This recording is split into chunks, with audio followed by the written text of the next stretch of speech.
Okay. Recording na ba? Okay. What is up mga idol? Welcome back sa panibagong episode ng Fun na Normal Reaction. Ako si JSPH at narito tayo upang tunghayan ang mga kababalaghan sa makabagong balagtasan. Yes.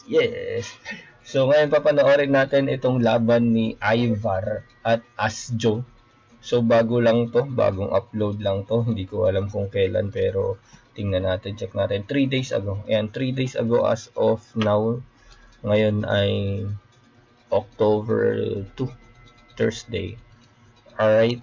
So bago natin simulan, syempre shoutout muna sa Flip Top. Shoutout sa High Minds, sa Hypebeat, sa Real Jokes Clothing, sa Unhinged, sa Crown Manila at sa Black Vanilla. At shoutout sa ating mga battle MCs sa Flip Top sa mga idol natin.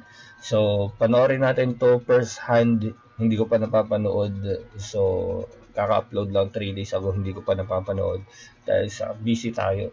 Ngayon, panoorin natin kung ano lang yung ating magets, yun lang. Ha? Asjo? Asjo. Sino si Asjo? Ikaw? O, Asjo. Ivar. Kung ano lang magets ko, yun lang ang iti-take note natin. Iti-take note, papansinin natin. So, let's go. Simulan natin to. Kay Rapolo, yes. Nanalo ng coin toss si Asjo, pinili niya mauna. Tig 2 minuto dapat pakinggan natin. Unang banat. Asjo. Ito si Asjo.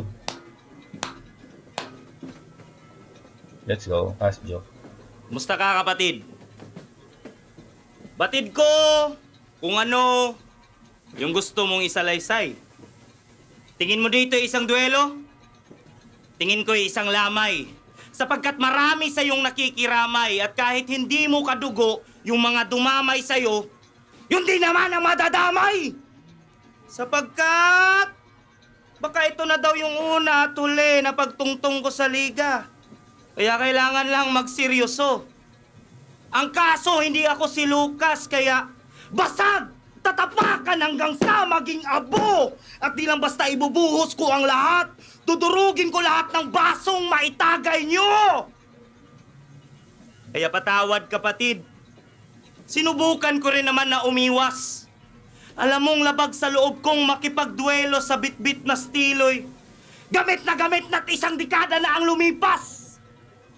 Dahil bukod sa tinatawag mong bara, ano pa bang pwedeng mabukod mo't maialay, mabuod mo't maiingay kung purong matatamis lang na salita? Putang ina mo ay bar, masyado nang nakakaumay. Umay, paraan, para may bago ka matutunan. Sabayan natin yung tugtog ng iyong puso. Tugtog, tugtog, tangina dinagayan.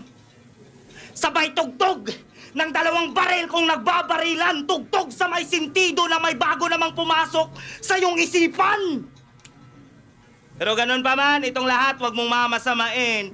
Binusog ka nila sa tingala kaya tingin mo sa sarili mo isang bituin. Pero wag kang masyadong makinang kapatid. Baka di mo na makita ang tunay na ikaw sa harap ng salamin. Dahil ito'y lingid sa inyong kaisipan na itong puta umaastang tupa, ngayon ay mababalatan. Sa aking kupunan, isa ka lang tuta. Huwag kang umasa sa palamuti, wala ka diyang makukuha. Dahil kung hubad kang pinalabas, hubad ngayon kitang ihahatid sa lupa. Sa puki ng ina mo. Puki ng ina mo! Round 1 ni Asjo. Maganda yung delivery niya. Maganda yung boses. Merong rhythm. Rhythm, akala mo talaga. Tapos, ano pa ba? Yung, nakalimutan ko yung sasabihin ko. Yung rhythm. Pero wala masyadong tumatak na punch. Walang lumanding. Feeling ko nagpapainit pa lang to si Asjo. Nagustuhan ko yung wala akong matandaan eh. So, maganda rin yung ano niya, rhyming. Yung rhyming nandun din. Tapos yung boss, yung delivery, rhyming delivery. Tingnan natin tong si Ivar. Ivar pala, sabi ko Ivar. Pag binaliktad na Rabi, teacher. Teacher yata to. Sa puki ng ina mo. Okay nang ina mo. Muribat ko og bisdak. Ayaw pag tinala. Saba kay kaoy Imar Bisaya.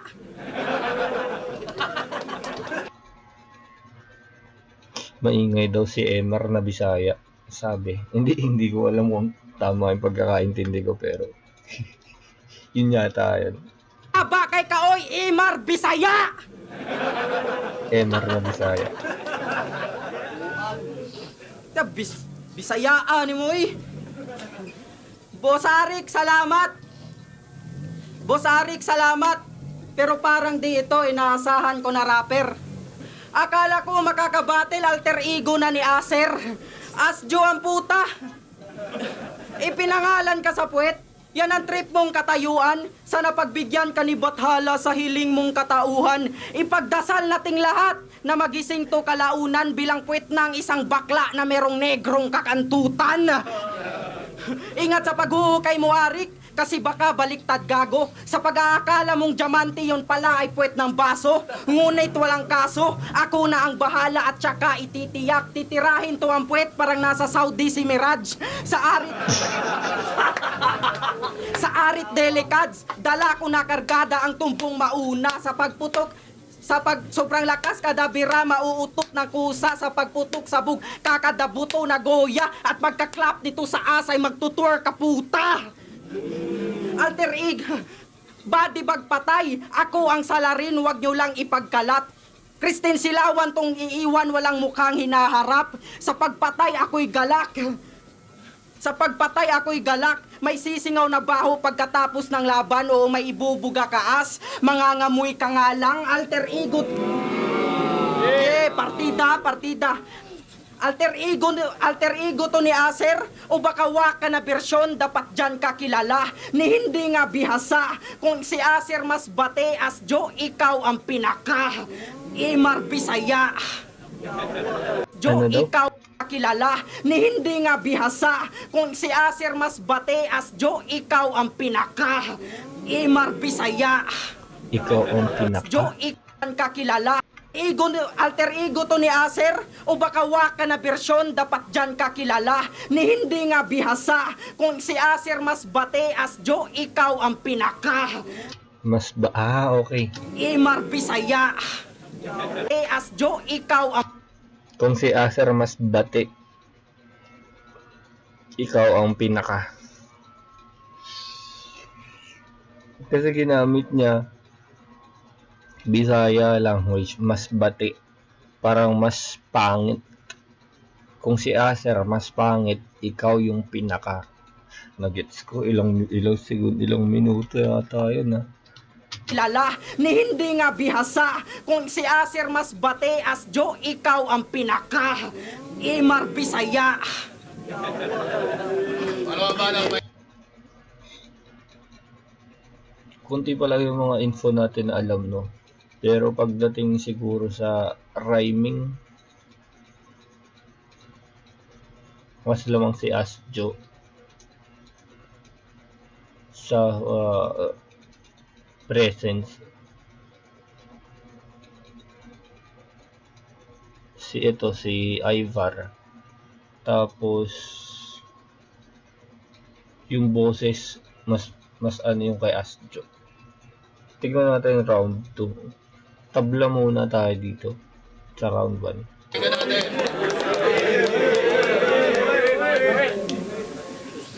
Wag! Kapatid, masama yan. Mas lalo mo lang pinatunayan na wala kang pinagkaiba sa kanila, naging matulis ka na tanga nang hindi mo namamalayan. Lahat ba ng iyong pinagsasasabi may kabuluhanan? O mas pinatotoo mo lang ang mga peking hidwaan? Alam mong magkapatid tayo sa labas, kundi tayo magkaparehas ng laman, sana'y naglaban na lang tayo sa dugo lang. Kaso kulang ang kadahilan ng landas nati pinag-abot sapagkat baguhan daw tayo. Ako lang gago! Ba't kayo maninibago sa baguhang walang napapakita na bago? Ano ka mo? Pangalawang beses mo na pala to sa 1 minuto? Ako rin nga, nagulat. Lokal ka namang taga dito. Di ka naman dayo, pero ba't ikaw pa yung naligaw kahit wala ka pa sa gubat? Dahil kita sa mata, nasa sikat ka silaw. Bitag sa panga nang makitang ngiti mo ay hilaw. Pero huwag kang mag-alala, wala kang pinagkaiba sa kanila. Pwedeng ikaw sila, sila ikaw, pero huwag mong papangarapin na ako'y maging ikaw. Huyungaw! Di sapian na unta karon kung ako pa'y nisapi, di mo amaw! Doon na natin hindi naintindihan. Okay. Pero huwag mong papangarapin na ako'y maging ikaw, huyungaw! Di sapian na unta karon kung ako pa'y nisapi, di mo amaw! At nandito na tayo sa parteng ikaw ang Sasabihin ko sana, mas magaling magtagalog si Asjo kaysa kay parang mas nahihirapan si Ivar magtagalog kaysa kay Asjo. Tapos biglang nagbisaya. At nandito na tayo sa parteng ikaw ang ihahambing nila sa kambing sapagkat gamit mo ang mga talatang hindi ikaw yung nagpauso. Samantalang ako pa rin ang mananatiling tuso na matsyeng na kahit agisan nyo ng barya, mas pipiliin ko ang saging! Dahil sa paglikha, nauuna ang puso. What up, Tweng? Alam mo, Asjo, Sinout out niya si Twing. Parang ganun pa rin. Yung first at second round niya hindi nagkakalayo. Pero yung Tagalog niya, tingnan nyo, mas maganda yung pananagalog niya. Parang hindi halata. Puso. What up, Tweng?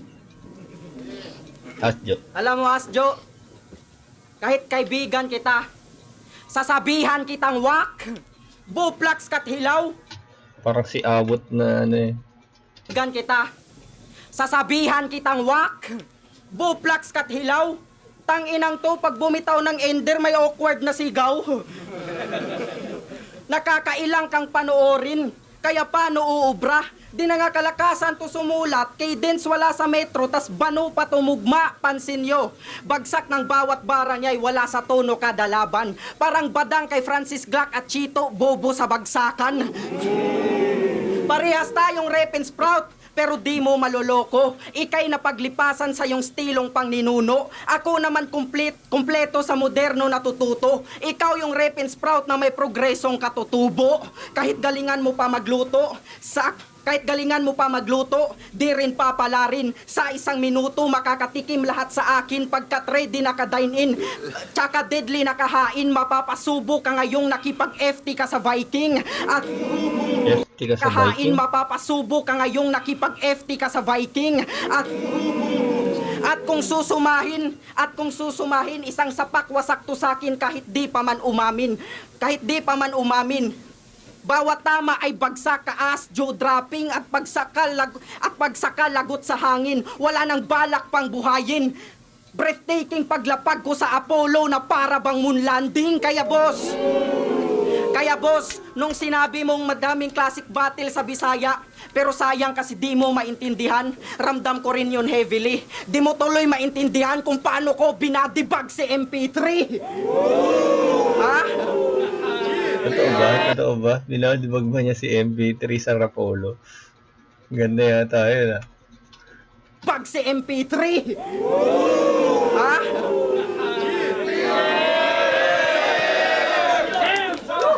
Maraming magsasabing tsamba, pero pasok pa rin ang puntong pinaabot ko. Kasi kung di mo maintindihan Bisaya battles, di mo alam gano'ng kawak tong pinapasok mo. Okay, mas umangat na si Ivar sa round 2. Francis, Kiko, Chito sa bagsakan. Tapos sa Vikings. Tapos yung kay MP3, di natin alam pero kung ganun siya ka-confident. Tapos yung mga rhymes niya andun na rin. Parang nagustuhan ko yung mga rhyming niya dito sa round 2. tignan natin. Para sa akin, round 2 mas lamang si Ibar ng konti lang. Parang tatlo yung tumama eh. So, tignan natin round 3 ni Astro. Nagbanat! Oo, alam ko. Pinili mong maging mahina. Yan ang pinili mong desisyon. Hinahalin tulad yung sarili sa rebelde pero nakikinig ka sa ibang opinyon. Sa umaga, nag-aaral ng mabuti. Sa gabi, nagtatrabaho ng maigi. Rebelde ka ba talaga? Baka sarili mo di mo lang kinikilala. Kailan pa naging rebelde ang taong matagal lang sumusunod sa sistema? Kaya sa iyong pagparito, ano ang iyong motibo? Naisip mo siguro Nakikinig ko sa kanya si Marshall. Pero Kaya sa iba. iyong pagparito, ano ang iyong motibo? Naisip mo siguro ang pagiging usisero ang pinaka-epektibong gamitin sa pagdeduelo. Di tayo magkapareho. Ako yung batang dapat munang pumatay bago kumain. Primitibo. Ikaw yung batang hatid sundo, makapag-aral lang ng alpabeto. Pero huwag ka mag-alala. Sa'yo pa rin ang simpatsya at palakpakan. Dahil ikaw yung taong dapat natularan. Pero kung sawa ka na at gusto mo na ng kalayaan, ako ang iyong kailangan. Dahil ako ang tagalagay ng karatulang, wag niyo akong tularan! Gago! Isa ka lang sa mga napiling instrumento para ako'y magtanghal ng matiwasay. At kung tingin mo dito'y isang duelo, di ako nakikipagdebate sa patay. Magpasalamat ka sa nakiramay, dumamay, nagturo sa'yo at naggabay. At binabati kita, abay! Isa ka na sa mga nalibing ko na bangkay! Nagbanat! Maikli yung round 3 niya. Pero mas magaganda yung punto. Yung batang primitibo hatid sundo sa school para mag-aral ng alpabeto. Tapos yung malamig na bangkay. Hindi ako nakikipag-battle sa patay. Mas maikli. Pero mas nagustuhan ko yung mga lines niya dito. Tingnan natin yung isasagot ni Ivar. Yo, sinisita pa yung pag-aaral ko. Bobo ka pala eh. Ba't mo yun sinisit? Cute talaga yun. Pag nagtatagalog sila, lumalabas yung nila accent. Sinisita pa yung pag-aaral ko. Bobo ka pala eh. Ba't mo yun sinisita eh? Graduate ka nga eh. Tangina mo. Emar Bisaya. Sa mga di nakakaalam, champion to sa Sprout. At sa finals nila ay kinall out niya si Van. Nag-champion ka lang doon, akala mo kung sino kang mahusay? Akala mo kung sino kang mahusay? Ako na magsasabi bilang kaibigan mo na tunay. Bilang kaibigan mo na tunay. Bisayaon ti kag tinuod nga di ka makalahutay imong barang gipang buhian kay di na pang isabuhay. Kay ibang level na Ulitin natin. Bisayaon ti kag tinuod nga di ka makalahutay imong barang gipang buhian kay di na pang isabuhay. Ang iyong barang ay hindi pang isabuhay. Di ko na gets. Kay ibang level na yun si Van. Ba't sa'yo maghahabol? Kayang mag-champion nun sa isabuhay pag nagkataon kahit di sinasadya. Ba't ka ba naghahamon? Ikaw kahit sadyain hindi ka dun magkakampyon.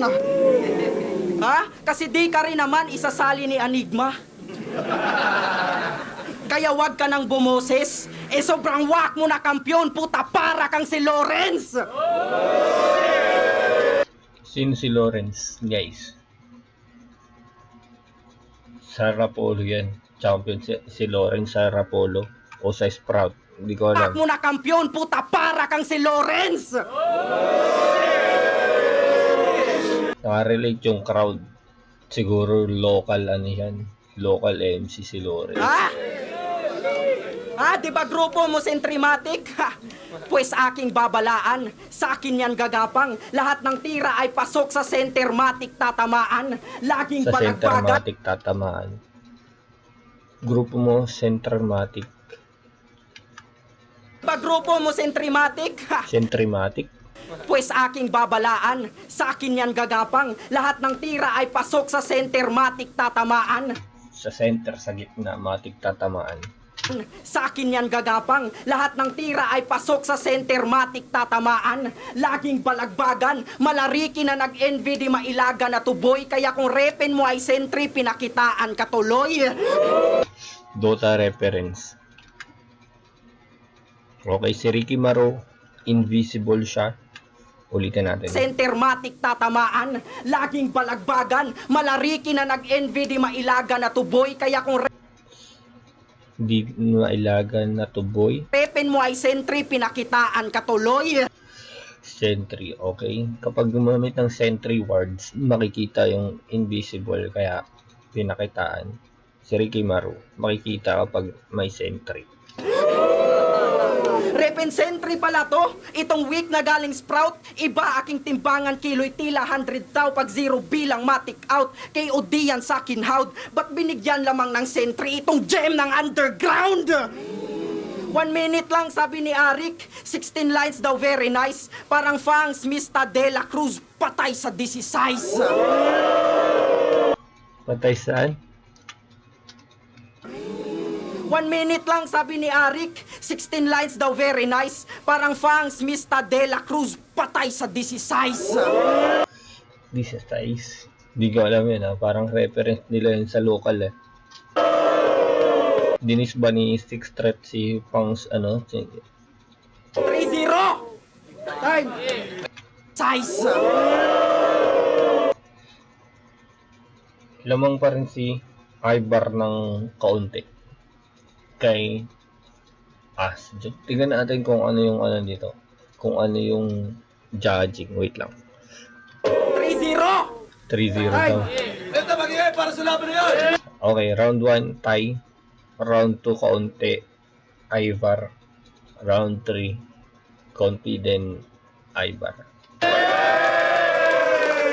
Flip top, Apollo Minefields. Asjo versus Ivar. Mag-iay isa pang beses para sa laban na yan, para sa kanilang pareho. Ang boto ng urado, 3-0. Mag-iay tayo lahat para kay Ivar. Para sa Cordoba, kinsay magpatupidya. Dayon sa Kasikas, Sprout, Tagakay, o Grapolo, unilang KJ. Oh, boss, dyan Leo. Boss, Enigma! Ay, bago, tangina. Salamat. Hindi na Yo, uno. mi Make, kay basta latangaran. Binoto ko all 3 rounds si Ivar, pero sobrang lakas din kasi ni Asjo. It's a matter of preference na lang. Mas nagustuhan ko yung punchline based na structure ni Ivar kaysa sa mga malalim na tugmaan, tapos malalakas na mga technicals ni Asjo, kaya mas pinili ko si Ivar. Ivar all 3, let's go.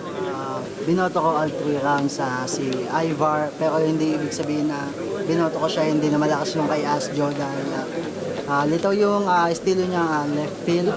Mas agresibo siya kay Ivar, pero mas maraming punchline ang tumatak para sa akin para kay Ivar kaysa kay Asjo. At ang solid na mga ender ni Ivar kaya kumpara naman kay Asjo. Kaya all 3 rounds binigay ko kay Ivar. Shoutouts pa rin kay Asjo. Yo, Merge, binoto ko si Ivar. Round 1 and 2 kay Ivar talaga yun. Kala ko sa round 3 makukuha ni Astro yun eh. Pero sobrang ganda din ng pinakita din ni Ivar dun sa latter part ng round niya. So, all 3 rounds Ivar. So yun, ang binoto ng tatlong judge, 3-0 all 3 rounds daw kay Ivar. So akin round 1 tie sila, round 2 at 3 nakuha ni Ivar. So yun, bagong aabangan siguro to si Ivar at si Asjo sa flip top, no? So konting ano pa, mahahasa pa yung mga yan. So abangan natin kung ano yung magiging bunga ng kanilang pag-1 minutes. So dito na rin natin tatapusin itong battle na to. Maraming salamat sa flip top. At kung meron kayong suggestion na battle na pwede nating panoorin na mga nakalipas na at gusto nyo na ma-review ng isang normal na fan, i-comment nyo lang dyan sa baba. At huwag nyo na rin kalimutang mag-like, comment, and subscribe. Dito na natin tatapusin. Ako si Jace PH at ako ay isang fan na normal. Peace.